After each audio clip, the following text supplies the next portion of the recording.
Assalamualaikum warahmatullahi wabarakatuh. Waalaikumsalam warahmatullahi wabarakatuh.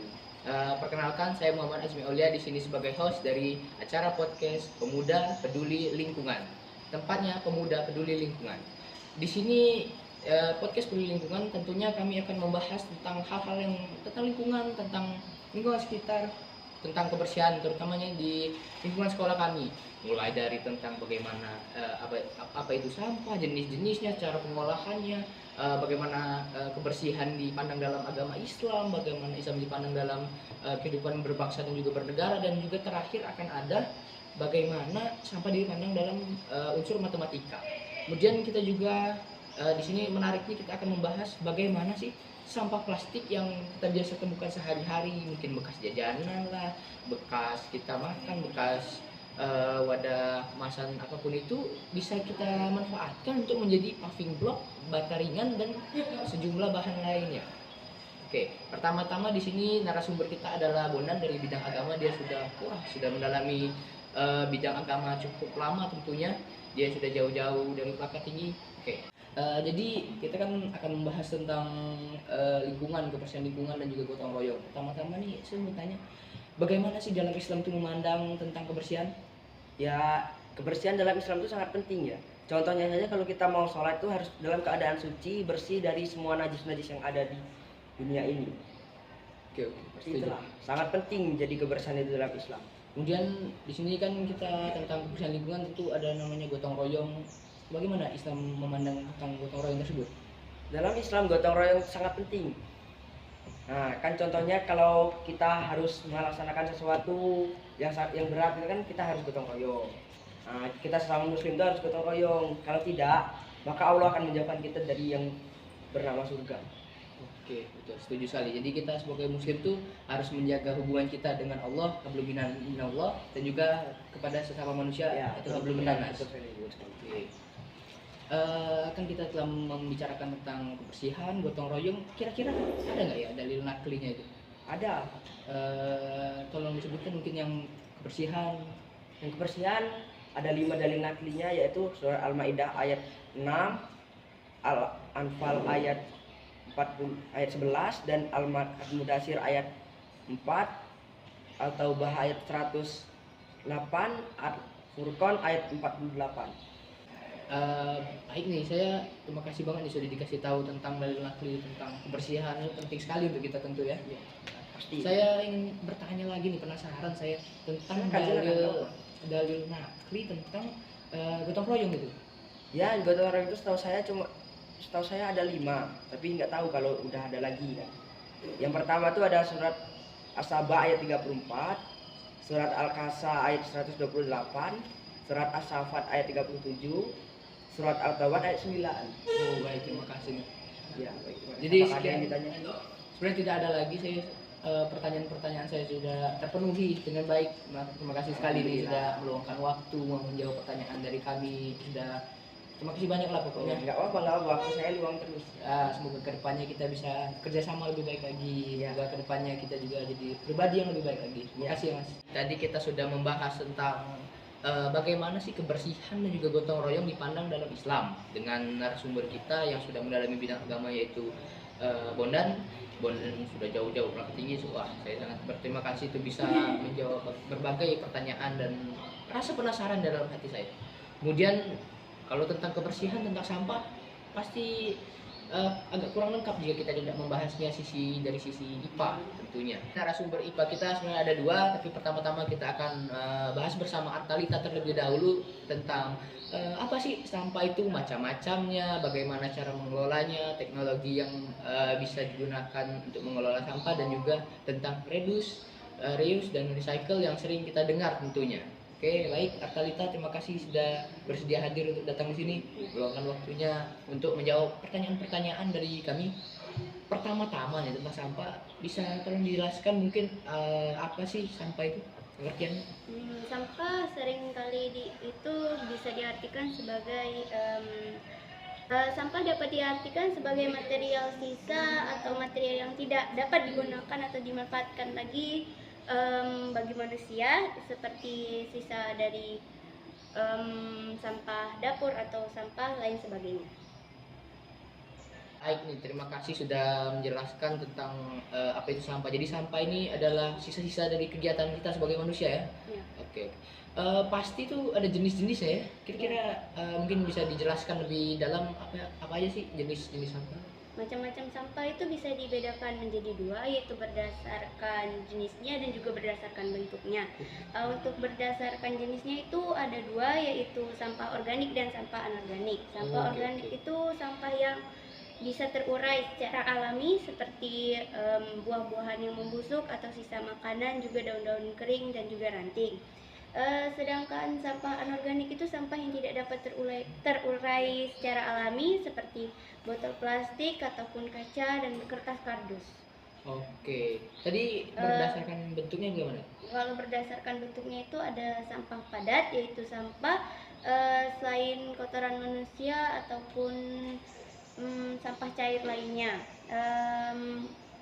Dapat dikelompokkan sebagai sampah anorganik, dan juga kemampuan yang dapat terurainya itu dapat dibagi lagi menjadi biodegradability, atau yang dibagi lagi menjadi biodegradable, yaitu sampah yang dapat terurai secara sempurna oleh proses biologi baik aerob maupun anaerob, seperti sampah dapur, sisa-sisa kotoran hewan, dan juga sampah pertanian juga perkebunan.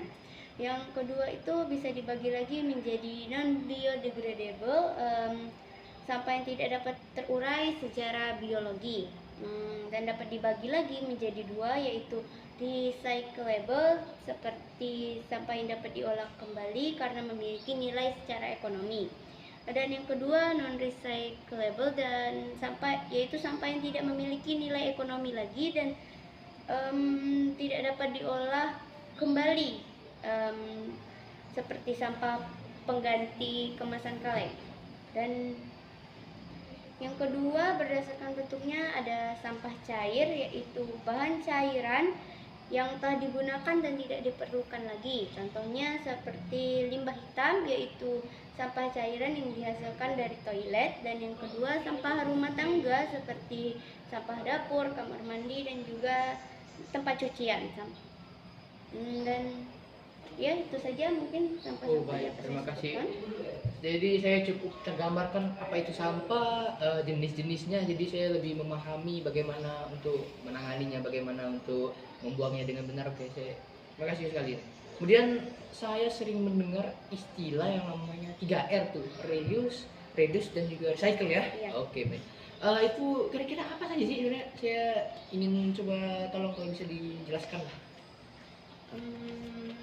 Yang pertama itu reduce, yang artinya tuh mengurangi sampah, seperti sampah dengan cara ya membawa sampah kantong plastik dari rumah untuk berbelanja. Dan yang kedua tuh ada reuse ya. Reuse itu artinya menggunakan kembali, seperti menggunakan kembali sampah-sampah yang dapat digunakan, seperti kantong belanjaan yang bisa digunakan berkali-kali atau tas belanjaan. Nah, lalu yang ketiga tuh recycle atau pemanfaatan kembali sampah yang dapat diolah, seperti plastik atau kertas kardus bekas yang bisa dijadikan kertas kembali. Oh, baik, baik, baik. Saya jadi paham. Jadi kalau reduce itu kita mengurangi pemakaian dari sesuatu jenis supaya tidak menjadi sampah ya. Kemudian kalau reuse itu pemakaian ulang, seperti misalnya kalau saya di rumah sering tuh plastik dipakai kembali gitu. Ya. Kalau misalnya botol kemasan bisa dipakai kembali untuk sesuatu begitu. Terus sedangkan kalau recycle tuh didaur ulang ya. Ya, didaur ulang Oke, kembali. oke, paham, paham, paham. Kemudian nih ya, kira-kira kan kita sudah menjelaskan reduce recycle tuh ya teknologi atau cara pengolahan sampah yang hampir semua orang tahu lah ya itu. Tolong mungkin bisa dijelaskan macam-macam teknologinya. Nah, baik teknologi yang sering digunakan untuk mengolah sampah itu yang pertama teknologi pembakaran atau insinerator, yaitu teknologi pembakaran yang menghasilkan logam bekas atau uap yang dapat dihasilkan atau difungsikan kembali sebagai pembangkit listrik. Lalu yang kedua teknologi recycling atau daur ulang, yaitu teknologi ini memiliki prinsipnya yaitu mengubah sampah atau mendaur ulang seperti namanya, yaitu recycle atau mendaur ulang. Lalu yang ketiga itu teknologi composting atau pengomposan, yaitu teknologi yang mengubah sampah organik menjadi pupuk kompos atau kompos lainnya. Lalu yang keempat itu teknologi hipothermal atau teknologi yang mengubah sampah menjadi bahan bakar batu bara, pupuk atau makanan ternak. Baik, terima kasih. Jadi saya menarik sekali nih membahas tentang sampah ini ya. Jadi saya dari tadi sudah dijelaskan apa itu sampah, jenis-jenisnya, cara pengolahannya, yang tadi ada reduce, reuse dan recycle ya. Kemudian ini ada teknologi ini, menarik sekali ya. Jadi sampah tuh setelah dibuang tidak hanya menjadi mengganggu dan merusak pemandangan, jadi bisa digunakan kembali ya. Seperti untuk memakai listrik ya tadi, generator ya. Atau mengubah sampah organik menjadi pupuk kompos. Didaur ulang tuh yang sering orang-orang daur ulang, misalnya dipakai kembali itu, misalnya gaun dari sampah begitu, saya sering mendengarnya. Kemudian pengkomposan ini dari sampah organik ya berarti? Iya, dari sampah organik untuk bekas makanan atau sisa-sisa makanan. Untuk ya akhirnya jadi bermanfaat untuk kita menanamkan tanaman ya. Dan ada hipothermal tadi ya, menjadi bahan bakar batu bara, pupuk dan makanan ternak. Sangat-sangat bermanfaat sekali ya. Baik, terima kasih Artalita sudah meluangkan waktu mau menjawab rasa penasaran dari saya nih, terutama tentang sampah ini, dan juga mampu mengedukasi untuk teman-teman yang menonton di sini tentang jenis-jenis sampah, cara pengolahan sampah, apa itu reduce, reuse dan recycle, dan juga teknologi-teknologi yang bisa kita gunakan untuk pengolahan sampah. Baik, terima kasih waktunya. Dan baik, terima kasih tadi kita bersama Artalita sudah menjelaskan banyak hal dan menjawab pertanyaan dan rasa penasaran dari saya tentang apa itu sampah, jenis-jenis sampah, cara pengolahannya, apa itu reduce, reuse, recycle, dan berbagai teknologi yang biasanya digunakan dalam teknik pengolahan sampah. Ngomong-ngomong tentang teknologi pengolahan sampah, di sini kita telah menghadirkan langsung Kosa. Di sini dia Kosa sudah mendalami bidang IPA, terutama tentang merancang teknologi yang bisa digunakan untuk mengolah sampah. Baik, Kosa, kabar? Baik, terima kasih sudah meluangkan waktu di sini menjelaskan tentang rancangan teknologinya. Jadi di sini yang saya tahu nih, yang saya dengar-dengar, Kosa ini membuat teknologi yang namanya bisa membuat sampah plastik bekas yang biasa kita gunakan dari jajan lah, dari kebutuhan rumah tangga itu menjadi lebih berguna. Bisa digunakan kalau saya membuat paving block dan juga bata ringan ya. Baik. Mungkin bisa dijelaskan detail tuh bagaimana dari alat bahannya, langkah-langkahnya, dan ya bisa dibelikan itu. Bahan yang diperlukan untuk membuat paving block adalah 1. Sampah plastik, 2. Oil bekas, 3. Mesin cacah, 4. Mesin melter, 5. Cetakan untuk paving block. Langkah-langkah pembuatannya: pertama, kumpulkan sampah plastik. Pilah sampah yang akan digunakan dan bersihkan. Kemudian pilih sampah plastik yang akan digunakan. Setelah sampah plastik siap, kemudian siapkan mesin cacah atau mesin penghancur. Kemudian masukkan sampah plastik ke dalam mesin cacah atau mesin penghancur. Setelah sampah plastik hancur, siapkan mesin melter, keleleh plastik, atau juga boleh menggunakan kuali. Panaskan mesin leleh hingga suhu 100 derajat Celcius. Setelah mesin melter atau keleleh plastik telah mencapai 100 derajat Celcius, masukkan sampah plastik yang telah hancur dan oli bekas dengan rasio 1:1. Jika menggunakan sampah plastik seberat 30 kg, maka oli bekas yang diperlukan juga sejumlah 30 kg. Setelah dimasukkan, tunggu campuran oli bekas dan plastik hingga bersuhu 250 derajat Celcius.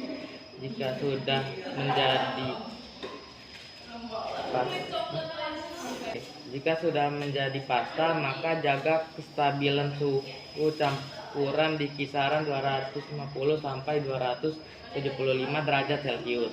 Setelah itu, masukkan bahan tersebut ke cetakan paving block atau bata ringan dan dipres di dalam cetakan tersebut. Setelah itu, tunggu packing block atau bata ringan tersebut mengeras dan kering.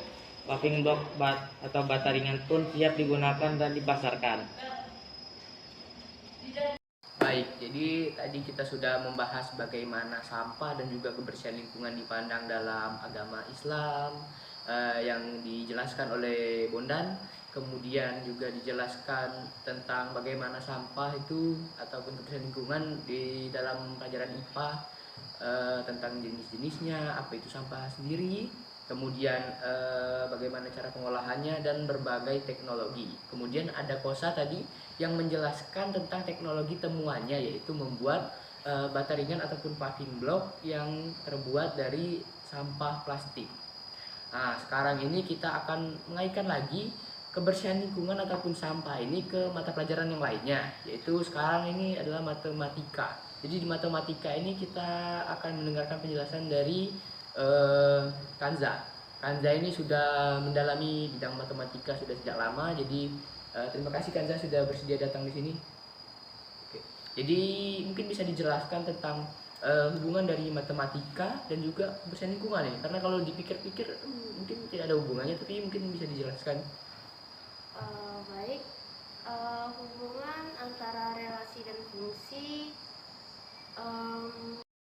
Satu, domain adalah seluruh anggota himpunan daerah asal. Di sini domainnya adalah macam-macam cara pengolahan sampah seperti reduce, reuse, dan recycle. Dan nomor 3, kodomain. Kodomain adalah seluruh anggota himpunan daerah, kawan ataupun lawan yang merupakan pasangan dari domain. Di sini kodomainnya jenis-jenis sampah yang banyak ditemukan di sekolah seperti tisu, sampah plastik, kardus atau kertas bekas. Nomor 3, range adalah daerah hasil yang memuat hasil kodomain yang memiliki pasangan dengan domain. Di sini akan menyajikan dan data tersebut dengan himpunan pasangan berurutan.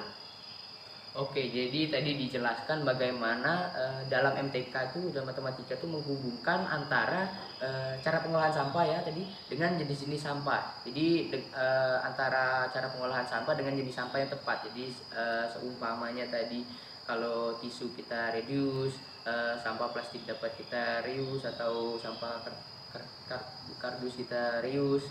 Kemudian sampah plastik atau sampah apa tadi bisa kita recycle dengan teknologi seperti yang dijelaskan oleh Kosa tadi untuk membuat packing block atau bata ringan, ataupun dengan teknologi-teknologi yang bisa digunakan yang lainnya, atau mungkin kompos mungkin bisa untuk sampah organik. Baik, terima kasih Kanza sudah memberikan gambaran ataupun menjelaskan bagaimana menghubungkan antara matematika dengan sampah ataupun kebersihan lingkungan. Jadi caranya tadi dengan menghubungkan cara pengolahan sampah dengan jenis-jenis sampah. Terima kasih sudah menyempatkan waktunya menjelaskannya dengan sangat baik tadi.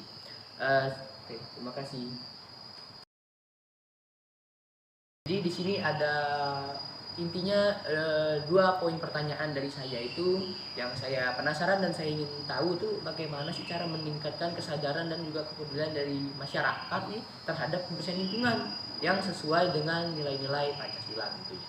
Baik, yang pertama tuh cara untuk meningkatkan kesadaran dan kepedulian masyarakat tentang kebersihan lingkungan, yaitu kita tuh dapat memberikan edukasi ataupun contoh dan tidak hanya memerintahkan orang lain untuk menjaga kebersihan, juga dengan memberikan sanksi ataupun hukuman kepada orang yang dengan tegas yang tidak menjaga kebersihan lingkungan.